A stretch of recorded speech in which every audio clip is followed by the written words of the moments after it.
గత 30 ఏళ్లుగా మీరు ఏ రోజైనా సరే ప్రజాస్వామ్యబద్ధంగా ఎలక్షన్ నిర్వహించారా? ఏ రోజు కూడా అసలు ఎలక్షన్ అనేదే జరగలేదు. అన్నీ కూడా ఏకగ్రీవంగా చేసుకున్నటువంటి సందర్భం మీరు గమనించాలని చెప్పి తెలియజేస్తున్నా. కానీ ఈరోజు ఏకగ్రీవంగా అలాంటి పరిస్థితి లేకుండా ప్రజాస్వామ్యం మళ్ళీ ప్రాణం పోసుకునే విధంగా తెలుగుదేశం పార్టీ అక్కడ మరి ఎలక్షన్ నిర్వహించడం జరిగిందని చెప్పేసి ఈ సందర్భంగా తెలియజేస్తున్నాం. అలాగే మేము తెలుగుదేశం పార్టీ అంటేనే ప్రజాస్వామ్య విలువలకి ఎప్పుడు కూడా మద్దతు ఇస్తూ ముందుకు వెళ్ళేటువంటి పార్టీ.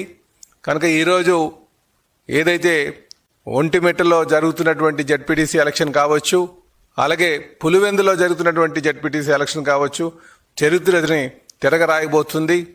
ఈరోజు ఆ రెండిట్లపైన కూడా తెలుగుదేశం ప్రజాస్వామ్యబద్ధంగా గెలవబోతుందని చెప్పి ఈ సందర్భంగా తెలియజేస్తున్నాం. అలాగే ఈరోజు మీరు నామినేషన్స్ ఎంతమంది వేశారని చూస్తే పులివెందులో 11 మంది వేశారు, అలాగే ఒంటిమిట్టలో 11 మంది వేశారు. ఇవన్నీ కూడా వైసీపీ లక్కీ ఫిగర్స్.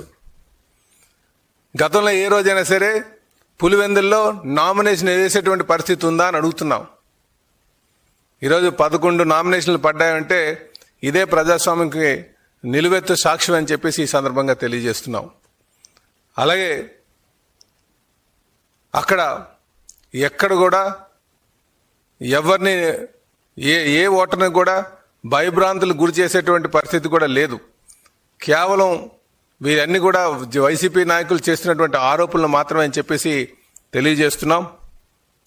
అందుకే మేము మొదటి నుంచి కూడా చెప్తున్నాం, పులివెందుల్లో ఈరోజు స్వేచ్ఛగా ముందుకి ప్రజలు వస్తున్నారు. పులివెందుల్లో ఎటువంటి దారుణాలు కూడా, ఎటువంటి భయభ్రాంతులు లేకుండా ప్రజలు స్వేచ్ఛగా వచ్చి ఓటు వేశారని చెప్పేసి మేము తెలియజేస్తున్నాం.